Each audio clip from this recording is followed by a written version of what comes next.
For the last time in 2024, we're going to preview the Carolina Hurricanes as they go to Columbus to face the Columbus Blue Jackets. Now, with that being said, are they going to finish 2024 like how they started 2024? Well, only time will tell in another Metro Division showdown.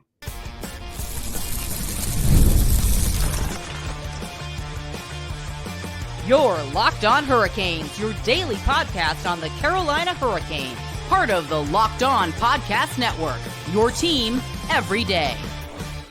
Welcome to a Tuesday episode of Locked On Hurricanes, your team every day, part of the Locked On Podcast Network. Thank you to the everydayer for making this your first listen of the day. 5 days a week, Monday through Friday, talking everything about your Carolina Hurricanes. I'm your host, Zach Martin. I'm their credentialed Carolina Hurricanes beat writer over at the Hockey Writers. I'm also the co-host of the Searchcast, which is a weekly Carolina Hurricanes podcast, along with all my duties here at Locked On Hurricanes. Got a fun Tuesday show for you guys. It is the New Year's Eve edition as we get to talk about the last Carolina Hurricanes game of 2024, because like I said, they're going to Columbus to take on the Blue Jackets for the last time in 2024 before we flip over to the 2025 part of the schedule. So we're going to preview the game.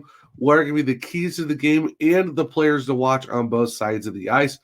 And we listen to a post-practice press conference from Rod Brind'Amour that does give us some updates on all of what's going on with certain injuries and what we could be looking possibly at when it comes to the roster as they take on the Jackets. So jumping into the preview, this is the third time the two teams will face each other, as the Columbus Blue Jackets won the first meeting back on November 23rd, 5-4, and then the Hurricanes on December 15th even up the season series 4-1. This is game 3, and then their last meeting will be on January 23rd back in Carolina. Now, the game will be at 8 p.m. Eastern puck drop, with it going to be on FanDuel Sports in Ohio and also FanDuel Sports South. Now, for the fact it's an 8 o'clock game, which is, I know for a lot of people, kind of surprising how late it is. It's because of the fact that you get the Winter Classic earlier in the afternoon between the Blackhawks and the Blues. So I guess they wanted to try to make sure they have enough time between the Winter Classic game to where everyone else gets their games at 7:30 and 8 o'clock. So there's no overlap is probably one I'm guessing. So that's why for an Eastern Conference game on the East Coast, it's getting an hour later start time than per usual. Now looking at over the last 5 games of your points leaders, who's doing what? Jack Roslovic has 6 points. Kirill Marchenko of the Blue Jackets have 9. Sebastian Aho has 3 goals compared to Sean Monahan's 4. And then in terms of assists, it is Seth Jarvis with 4 and Zach Werenski with 7. Now, looking at the tail of the tape between the two teams, there's some big differences when it comes to where the teams line up, of course, as you know how the season's usually been going. Not really so much the case of it being kind of, what it says on one thing doesn't really mean it overall how the game is going to go. But just for the sake of argument, the Carolina Hurricanes on the power play are 5th at 25.7, second on the penalty kill at 85.7. Face-offs, they actually are in 6th in the AHL with a 52.4. And then goals for per game, they are still 5th at 3.47.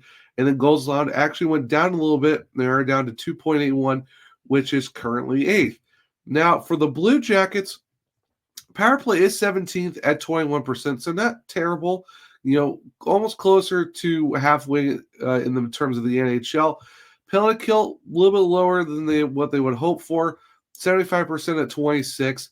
Face-off percentage of 47.9, which is 28th in the NHL. Now, goals for, this is a team that does score a lot of goals at 3.3, which is actually 9th. So they are top 10 in terms of scoring goals. Their only issue is goals allowed, which is actually 30th out of 32 at 3.59. So while they are scoring a lot of goals, they also give up a fair amount of goals as well. So that's for the Hurricanes, is where they're talking the 5th best scoring team against the 30th worst team in terms of letting goals in. And the fact that they're actually 8th in goals allowed while the Jackets score the 9th most. They do have a good shot of, hopefully, if they're able to take the season series lead with of how you're looking at the goals for and the goals against. Now, in terms of the last 10 games, the Carolina Hurricanes are 5-5. That's after, splitting the back-to-back against the New Jersey Devils, and then also losing the Nashville Predators earlier in the week before the holiday break. And they actually does have, a couple wins over the Rangers, the Islanders, then the Blue Jackets previously. Now for Columbus, they did have a 5-game losing streak, which did have some overtime losses in there. Did get one in New Jersey, went back-to-back wins against Montreal and Boston, and then lost the second game of a back-to-back against the Bruins. And they are now 3-4-3 in their last 10. Not ideal, but is what it is overall when it comes to just how the team is playing overall. And one of the things that's definitely going to be, I think, for the Hurricanes is that you're looking at, you're going to the last game of 24. You beat the Blue Jackets not that long ago to tie this, to even up the season series. And, you did win. You did go, you split in the back-to-back against the Devils. It's Metro Division points on the line. Those are always kind of the big key things, is the fact that you don't really want to drop those type of games. And like I said, with how the NHL is now, that anyone can beat anyone, I would definitely not want to overlook the Blue Jackets just because of the fact that they are a team that can really surprise, and they certainly have been for the most part. They have cooled off a good bit, but overall, it's still a team that, on a given night, if they're playing really well, I think they can really shock a lot of people. Now, look in terms of the regular season goaltending overall, Pierre Kachekhov's 14-7-0 with the 2.51 goals against and a 900 save percentage and a shutout. Dustin Dukarski 2-1-0 in his 3 starts with a 235 goals against and a 907 save percentage.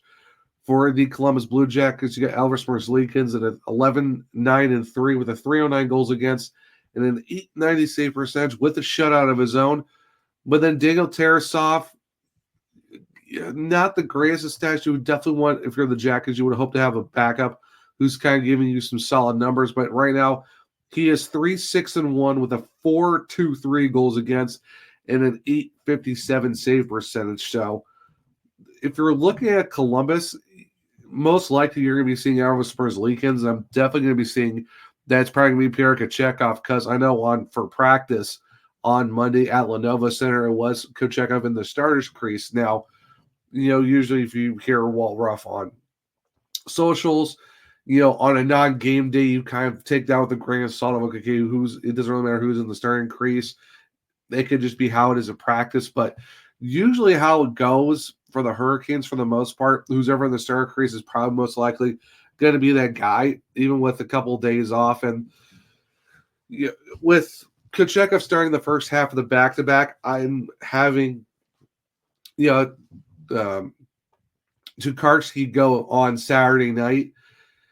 And for the fact that they've had Sunday and Monday off, he's gotten 3 days of rest. I would not be surprised if it's going to be Kachekov in the net for the Hurricanes. More than likely for Columbus, it's probably going to be Elvis Merzlikins, just because of the fact that with Tarasov's numbers, I don't think if you're the Jackets, you want to kind of put him against the Hurricanes with how the Hurricanes absolutely, went to town with the Devils, scoring 4 goals in the third period, all unanswered. So if you're talking about the Jackets playing a really upset Hurricanes team that, really kind of showed out and really put the physicality up, putting up 41 hits, which is 5th all-time under the Rod Brind'Amour era. Putting up Tarasov against a team like that might be tough, especially with how these games usually go. Ever since the New Year's Day game a couple seasons back, where the Hurricanes stormed back from a massive deficit, it's always been a weird game where there's a lot of goals. Defense is kind of more willing to be desired, and goaltending just has a tough time. So this is probably one of those games where if you're Columbus, you might see them go with Merzlikins just for the sake of trying to keep the bleeding from not being too bad and seeing how much of a gong show we can possibly be looking at. So that's the kind of the goaltending situation I'm seeing is probably Kachekov as Merzlikins. Now, with that being said, what are the keys of the game for the Hurricanes for their last game of 2024, and who are the players to watch? Well, if you stick around, we will go over that here in a second on a Tuesday edition of Locked On Hurricanes. Did Rocket Money help you find any subscriptions you forgot about or that you were paying for twice? That definitely happened to me. I had a few subscriptions that I didn't even realize I was still paying for, and Rocket Money made it so easy to track them all down. It's like having a personal assistant for your finances. Rocket Money is a personal finance app that helps find and cancel your unwanted subscriptions, monitors your spending, and helps lower your bills so you can grow your savings. It brings everything together all in one place, whether it's subscriptions, your spending habits, or even the goals you want to hit this year. Rocket Money has over 5 million users and has saved a total of $500 million in canceled subscriptions, saving members up to $740 a year when using all the app's premium features. Cancel your unwanted subscriptions and reach your financial goals faster with Rocket Money. Go to rocketmoney.com/lockedon today. That's rocketmoney.com/lockedon. Once again, that's rocketmoney.com/lockedon. Welcome back to segment 2 of Locked On Hurricanes, your team every day. Now, the players to look to keep an eye on for both sides, we're going to start with the Blue Jackets, and the one guy that we definitely need to keep an eye on is Kirill Marchenko. He's been having a phenomenal season for the Blue Jackets, 14 goals, 26 assists for 40 points. Now, that does lead the entire Blue Jackets in all three categories, with Sean Monahan at 13 goals, 20 assists, and 33 points. Like I said, Marchenko is just absolutely on it right now. He's even a plus 17, which for the forward crew is still obviously the best overall. And that he is definitely someone they're really going to keep an eye on. Now, the 26 assists for Marchenko leads all forwards. Now, the whole team is Zach Werenski at 20, and we'll talk about him in a little bit. But the fact that he's got 107 shots and he's averaging 18 minutes and 21 seconds on the ice, which is even the most for the forwards, that's actually taken by Sean Monahan at 19-23. You know, they were waiting for Marchenko to kind of break out, and he's definitely done that this year with the fact that he's already over a point per game guy, plus 17, which for where the Jackets are at 15, 16, and 6, that's really huge for them, being someone who's that high in the plus minus when you're looking at guys who are minus 11, Fantilli's minus 12, Cole Zillinger's minus 10. Marchenko at plus 17 is really, really huge for the Blue Jackets. And, you know, going hand in hand with that, you know, you got to look at Sean Monahan being one of the other guys as well. Signed a 5-year deal to come to Columbus this season. 13 goals, 20 assists, 33 points. He's also a plus 13. He is 4 points shy of being a point per game guy, but he's been a big contributor to the Blue Jackets for the fact that he's a plus 13, along with Marchenko's plus 17. That's really huge for you. The fact that for Columbus, you're talking two guys that are plus 30, and they're both have shot over 100 pucks this season. Monahan's got 4 power play goals, 2 game-winning goals, and Marchenko's got 1 power play goal and 1 game-winning goal. And like I said, Monahan does have 19 minutes and 23 seconds of time on ice per game. The other player we definitely got to watch out for, and like I said, he is actually currently second on the team in points overall and in assists, and that's Zach Werenski. 11 goals, 28 assists for 39 points at a plus 3. So he is over a point per game guy for the Jackets. And the fact that Zach Werenski has over 134 shots, 5 power play goals, and 2 game-winning goals, while doing all this with over 26 minutes of average ice time, it's absolutely crazy. And great overall for Zach Werenski. Got to give him some props. He was the NHL's 3rd star of the week last week. And the thing for him was they were always concerned about him trying to be healthy because it seemed like every year he could not stay healthy. And like, you know what you had in him, it's just he had to stay on the ice because you know he's got the skill set. And this is the first season where his health has been really good for the Jackets. And they're definitely reaping the benefits because, like I said, you got the guy who's second on the team in assists. Second on the team with points, one behind Marchenko. And the fact that all the, over 100 shots as well, leads the team with 134, 5 power play goals, which is absolutely insane. That's actually tied with Voronkov, is just, in the fact that he's doing this in over 26 minutes of ice time. Zach Werenski's probably the most complete player for the Jackets right now, and I would say if you're looking at the three guys of Marchenko, Monahan, or Werenski, I think he's probably the one that you definitely need to keep an eye on the most for sure when it comes to that. And the fact, like I said, with Monahan and Marchenko, they're a plus 30 combined, and then that's like, that goes to show, like, that's even tied with Jalen Chatfield and Dmitry Orlov for the Carolina Hurricanes. Now, the guys for the Hurricanes we need to keep an eye on, I would say right now the one is probably going to be Jack Roslovic, just because of, he's got a team link 16 goals. He does have 24 points. While it's not in the upper echelons of like a Svechnikov or a Aho at 38 or Nietzsche's at 44, just because the fact that Roslovic right now is 6 goals back of tying his career high, 21 points back of tying his career high as well. He's doing all this with 13 minutes and 52 seconds of average ice time. I think he's definitely one of those guys for the Hurricanes you want to keep an eye on, just for the fact of this is more of a milestone, like career high milestone watching right now, just for the fact that in 36 games, he's already, he's on pace for 36 goals. He's on pace for 55 points over an 82-game season. And for the fact that the Hurricanes signed him to a $2.8 million deal, not a lot of people thought of, okay, what's he going to do for the Hurricanes?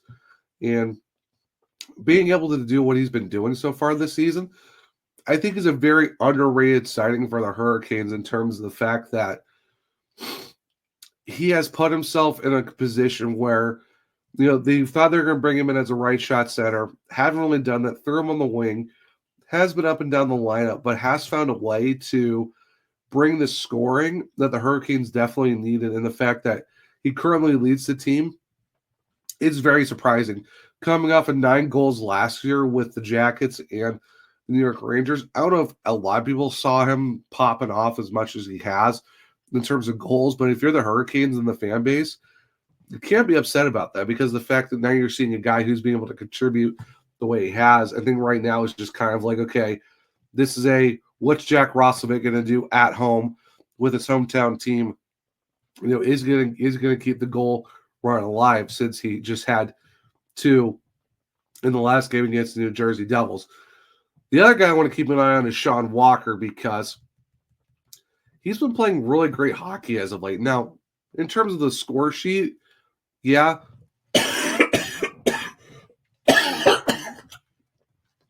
maybe it's not as there as you thought it was going to be, but his confidence has gotten really better. 2 goals, 6 assists for 8 points. But being able to see his confidence grow over the last few games, especially against New Jersey, and Rod Brind'Amour said it too, like, he doesn't get the credit that he deserves for how he's been playing. And just over those 2 games, he's really come into his own. And I mentioned on Monday's show, it's that for the defense, it takes a little bit longer to get used to the system, and that's the same thing with Walker. You saw it with Orlov last season. You saw it with Brent Burns a couple seasons ago. Now you're seeing with Walker, but he's slowly building into that, and I think that's what's finally helping to where he's at now. That's finally clicking. Everything's working out fine for him. And, the other guy we got to talk about is his defense partner in Ty Smith. Played 13 games with the Chicago Wolves this season, has been healthy scratch for the other 13 games for the Hurricanes. Comes in with Shane Gostisbehere out, immediately throws him on the PP1 line, and it seemed like that he just fit in with the team perfectly. And I want to see how he does for another game. Are we going to see a possible goal from him? Are we going to see an assist? Or are we just going to see him do what he did against the Devils and do it against the Blue Jackets? Because he's definitely someone who's been able to take the opportunity and run with it and just seamlessly fit into the lineup. So I'm really curious to see how Ty Smith does in his second game with the Hurricanes, especially to close out 2024, because from what we've heard, that Shane Gostisbehere might be day-to-day, but we're not sure what the extent of the timeline is. But I guess we'll see. But, for Ty Smith, hey, you got the opportunity. Let's see what you can do. So I'm definitely keeping an eye on Ty Smith, along with his defensive pair partner in Sean Walker, and, of course, Jack Roslovic being back home in Columbus. 16 goals. He's on a pace right now to possibly set new career highs. So definitely it's a milestone watch for career highs, at least for him. So speaking of Shane Gostisbehere and his injury, there is going to be some updates from Rod Brind'Amour that was from post-practice on Monday. So we'll do that here in a second on a Tuesday edition of Locked On Hurricanes.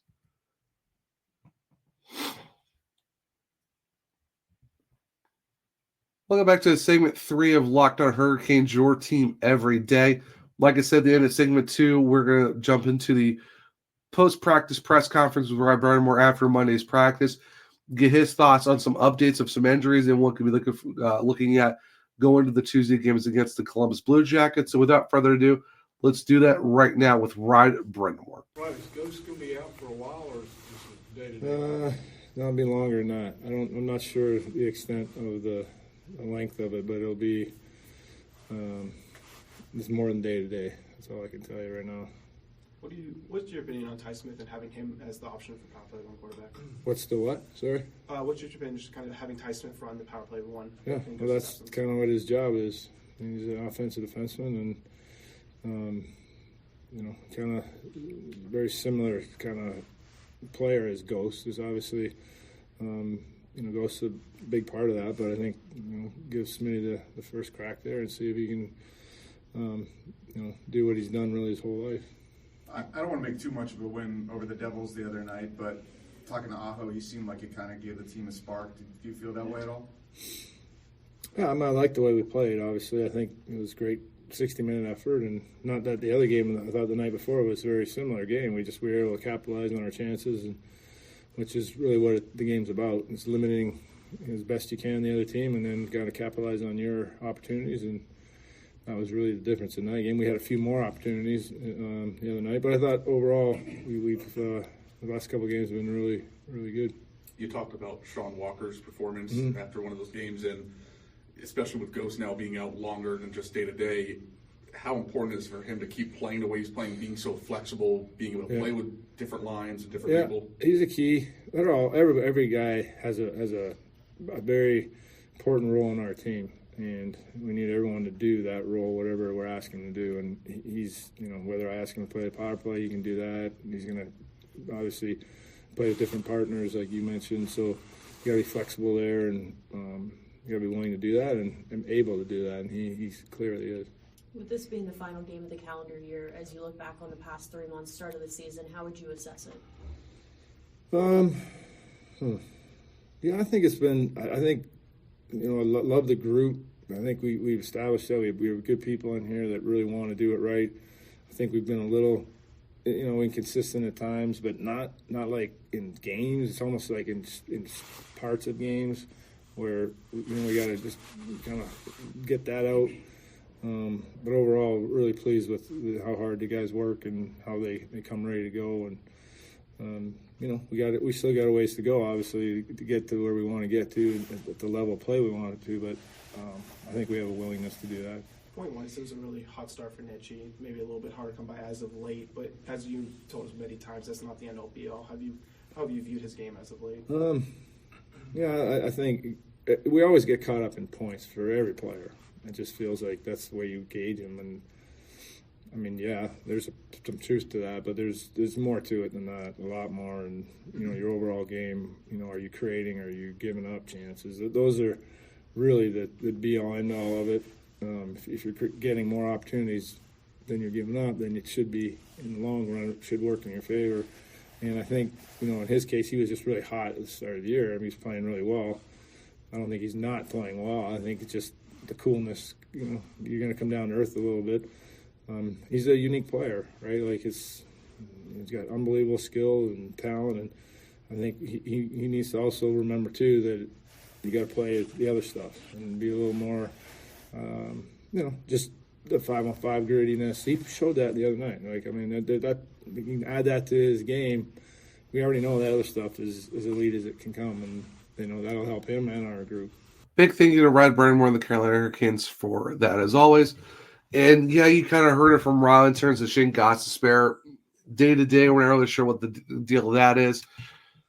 Hopefully, it's not super long. It's unfortunate to see how good he's been this year for the Hurricanes, especially being the power play one quarterback, leading the defense in points, even power play points as well. So hopefully, it's nothing too serious. It is upper body. Hopefully, first safe recovery, whatever it is, and hopefully, he's not out too long. But hey, Ty Smith has been playing, he played pretty well against the Devils. Let's see what extended run looks like for him. And subsequently with that move, they did bring up Riley Stillman back as well. So he is the healthy extra, at least for the defense and overall. So curious to see how that goes. So he, like I said, he played well. Let's see how he continues with that. Also talking about Martin Necas and the fact that, he's kind of cooled off a bit, but, still effective when he needs to be. His forechecking still really good. Threw a couple big hits against the Devils.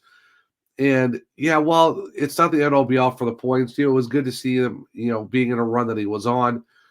We're getting kind of closer back to the 1 point, a point per game guy rather than the 1.4 or the 1.6 we saw earlier this year. But, overall, you really can't be too upset with the run that Martin Necas has been on.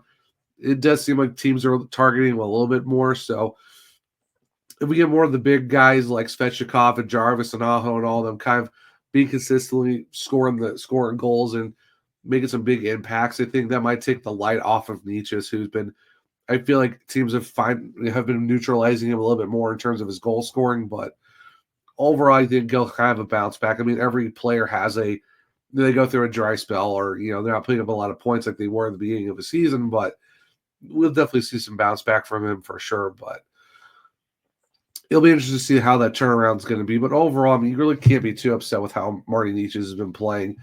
And, he's, hoping for other guys to kind of step up when they need to as well and kind of make some big impacts. But we'll see how that goes. But like I said, it's just with, losing Gostisbehere, yes, it's another body. But, luckily they are able to have guys that can pluck from the AHL who have NHL experience and come in and help out when need to. Of course, is that how you really want them to kind of get into games? But unfortunately, this is the nature of the business. But, like I said, Ty Smith played pretty good against the Devils. We'll see how he does against Columbus. And, good to see Riley Stillman back. I'm curious to see if, he's going to get any playing time while Gostisbehere is out. That way you can see what he can do on the ice as well. But it'll definitely be interesting to see how the game goes on Tuesday night against the Columbus Blue Jackets. It's crazy how 2024 is already coming to an end with the last game of the year. This calendar year at least, on Tuesday on New Year's Eve. But before you know it, it'll be 2025 and we're getting more hockey games coming down the pipe for the Carolina Hurricanes as we got, including the Jackets, game about 46 games left into the season. So definitely almost to the halfway point. We're going to start running into a really long sprint in terms of games, even with the, the Four Nations break that's going to be happening in February. But thank you to everyone who's, been listening since April of me taking over the show. 2020, the back end of 24 has been a crazy 8 months of just doing this, but big thank you to everyone who's been listening. I hope everyone's been enjoying the show and stuff like that. And, I'm really excited to see what 2025 brings because, it's going to be a lot of fun, even with the Hurricanes right now. They are currently in a playoff spot. Got some games in hand on a bunch of teams, got some point leads as well. So it'll definitely be fun to see how that goes. But it's just crazy that they were already at the end of 24 and, got a lot more hockey to go. And really excited to see what is next for 2025 when it comes to the Carolina Hurricanes.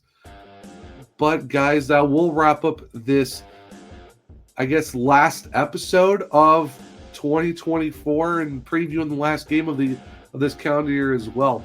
But thank you for making Locked On Hurricanes your first listen today.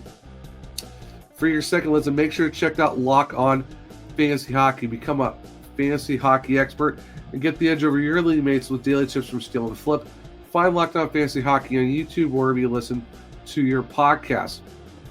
If you want to keep up with me, I'm at OneTrueZach on X. The podcast is LO_Hurricanes. Also on Blue Sky, it's Zachary Martin. If you want to check out my articles at the Hockey Writers, or just go to thehockeywriters.com. You can find my author page at Zach Martin. You can find my articles over there. If you want to check out my other podcast, The Searchcast, you can just check that out on all platforms and on YouTube. For this show, Locked on Hurricanes on Spotify, Google, Apple, and all that. Subscribe, follow, leave a 5-star rating and review. That way I might read it on the show. For the YouTube, Locked on Hurricanes, subscribe. Hit the bell notification, don't miss the show. Hit the thumbs up button, let me know if you like the episode as well. Share it with all other Caniacs to become everydayers just like you. I hope everyone enjoyed this Tuesday episode of Locked on Hurricanes. I hope everyone enjoys watching the game against the Columbus Blue Jackets. Hope everyone has a great New Year's Eve and a great New Year's Day. And until next time, as always, let's go Kings.